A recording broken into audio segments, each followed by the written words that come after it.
What's up, everybody? My name is Doug Polk, and welcome back to Poker Hands, the show where we take famous poker hands and talk about maybe what players should or shouldn't have done. Today's player I have an extremely good read on, as it happens to be me.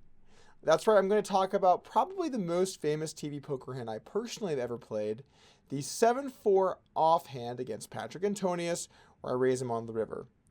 Now, for those of you that have not seen this hand, it's a pretty good one, I think, but I want to walk through step by step what I did and why, and we're going to break it down street by street like we always do. So on that note, let's go ahead and roll the clip.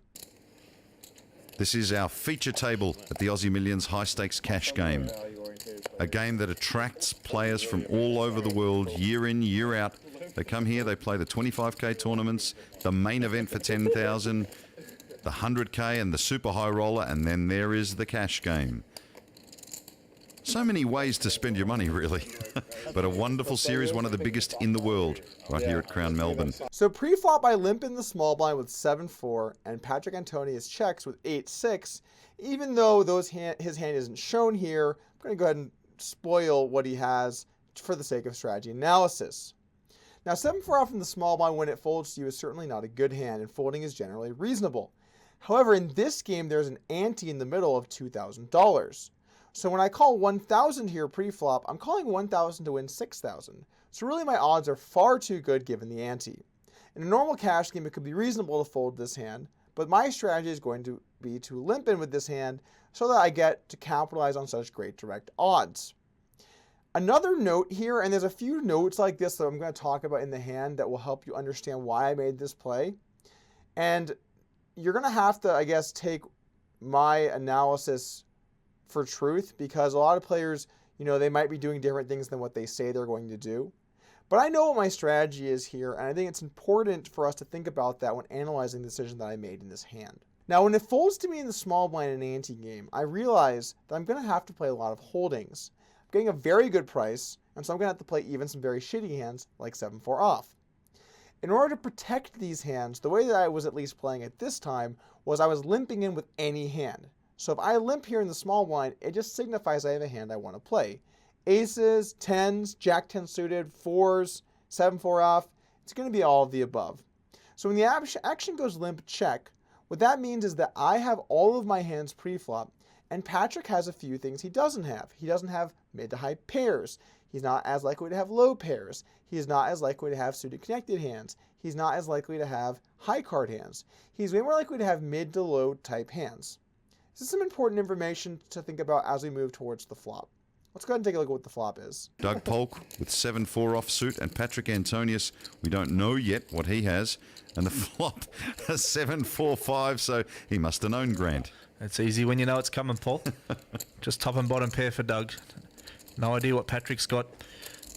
That's 6,000. It's 2 clubs on board, so there's a draw out there. Pretty coordinated board. Well, Antonius bets 6,000.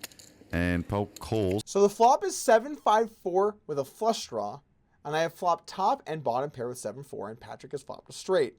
Certainly a situation where you're going to lose at least a decent chunk of money, although maybe not as much money as I chose to lose in this hand. I decided to check to my opponent, and part of my strategy that I was doing at this time as well was to check all of my hands. I'm out of position against someone, and so by checking all of my hands, I have a lot of hands that I can call with, and I'm not going to have to do too much check folding.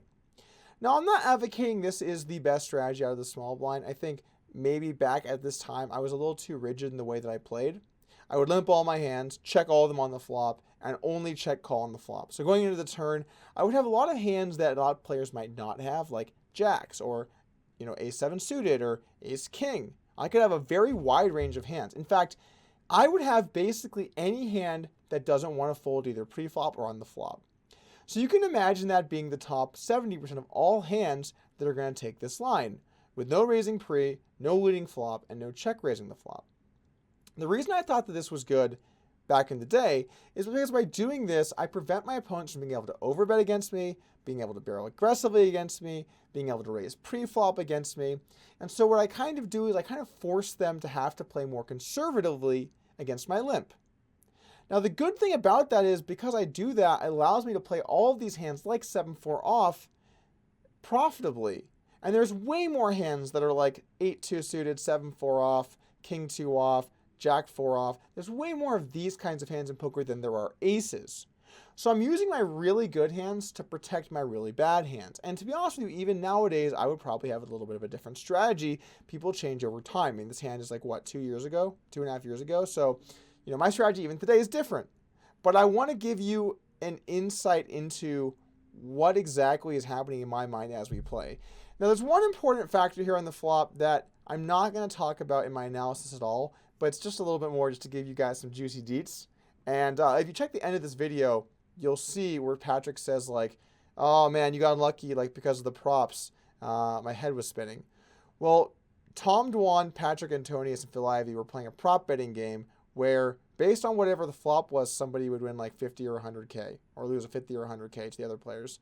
So I think, I could be wrong, but I want to say Antonius lost between either 1 or 200,000 Australian dollars when the flop became 7-5-4. So I think he was pretty tilted at this point going into the hand. Now, or going into the turn rather. I don't really believe in using things like that to make my decision. My decision is all logic based here, so we're going to kind of just put that on the side, but I think that's something that you know, the fans might really want to know. Anyway, so I check the flop, Antonius bets full pot, and I go for the check call. Again, we're putting all of our hands here. I'm going to have 8-6, I'm going to have 7-7, I'm going to have aces, I'm going to have flush draws, I'm going to call with hands like King Jack, I'm going to have hands like a 4, a 5, a 7, a 6. I'm going to have a ton of hands. But let's talk about the turn now, and let's see what the turn is. The pot climbing to 18,000. The turn, a 5 of hearts. Now that is a card that could potentially counterfeit Doug's hand. He's leading out. 5,000. I guess he wants to know where he stands in the hand. If Patrik has an overpair here, then he's taken the lead. Obviously, if he has a 5, that's also good. Or if he has a better 7, that's now good as well. 23,000. Well, Polk electing to lead into Patrik that time. Patrik having none of it and raising. And Doug flopped a very big hand that has become a much smaller hand. He just has 2 pair 7s and 5s with no kicker. Still has top pair, of course. But it's very vulnerable at this point. Well, he makes the call. You can hear a lot of chatter at these tables. Quite incredible. So the turn is the 5 of hearts, and I lead $5,000 into about 20,000, 18,000. When you see this bet, you might think, Doug, why would you lead here when your hand got a lot worse? And what I'm actually doing is I'm making a statement. I'm saying this card is better for me than it is for you. Because if Patrik has a hand like a 5 on the flop, he's generally going to want to be checking it to be able to call a turn or play turns and rivers. Betting a 5 is okay on the flop, but checking is much better. If I have a 5 in the small blind, I will always check call. And if I have a 5 pre-flop, I'm almost always playing pre-flop. So I have almost every 5, and he should not have a 5 much at all. When I get these types of range advantages, I tend to go for leads, because now I have a lot of hands that I want to value bet as well as bluff. Now this turn lead is a small size, and I'm doing it with 100% of my hands in order to deny equity, protect my range, and allow myself to get some value with my good hands, and maybe get a bluff through with my bluffs.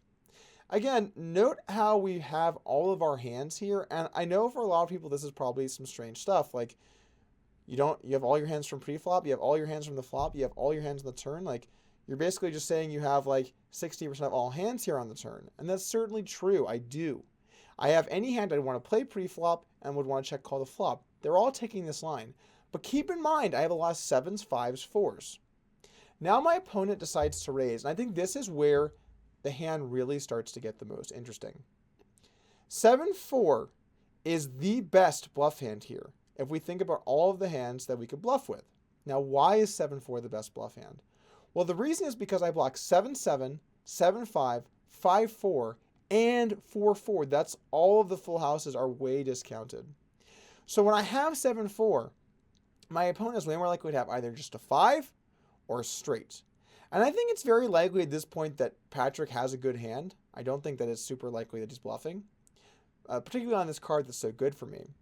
But keep in mind, I'm going to have ace highs I have to fold, king highs I have to fold, flush draws I have to fold, What do I do if I just have a 4? Probably have to fold. So I'm going to have to continue with a lot of hands. I'm going to have to continue with flush draws plus straight draws, all of my 7s, all of my 5s, all of my over pairs, maybe some hands like a 4 with clubs, maybe a hand like 6-4, maybe a hand like 6s. These are all hands I have, and those are all going to be continuing. So when I lead the turn, he raises me. I'm going to put all of my hands that I want to play now into my call range. But now there's a serious difference. I've folded a bunch of my weak hands. But all of my full houses, all of my straights, all of my 3-of-a-kinds, all of these hands, they're all going into the call range. Okay?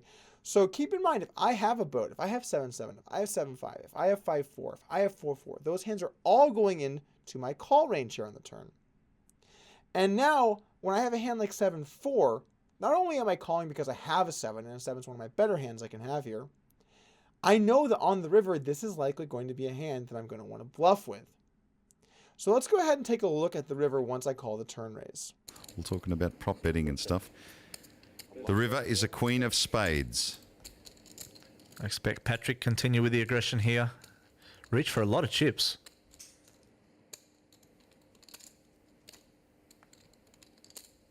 $90,000 is the bet from Patrik Antonius.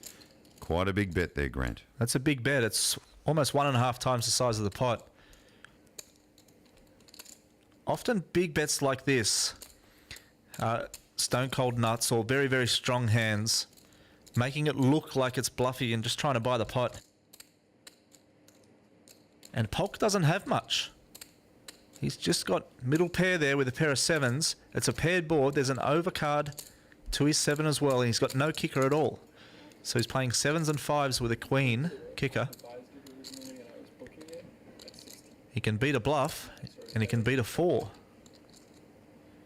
So the price is somewhere in there. Probably. I got it. It's a big decision, isn't it? He obviously thinks he's good here. He's reaching for chips. He's not convinced with Patrik's big bet. Oh, look at this. He's reaching for more chips than I thought he might. Well, he realises his hand doesn't have a great deal of value, and he thinks he can get Patrik off by putting in a big raise. Wow, this is going to be a big raise. Well, let's wait for the amount. Re-raise on seat 4. That is a huge raise. 4 million, huh? And one day you were just dead asleep. It was weird. In Macau? And Patrik has to have a That's think about this. 302,000 is the bet.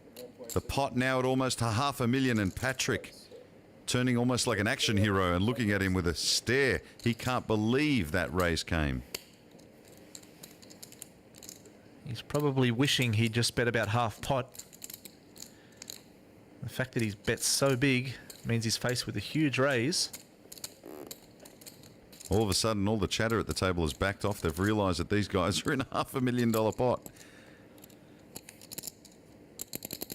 He doesn't like it. And I'm almost certain that Patrik's got the best hand here.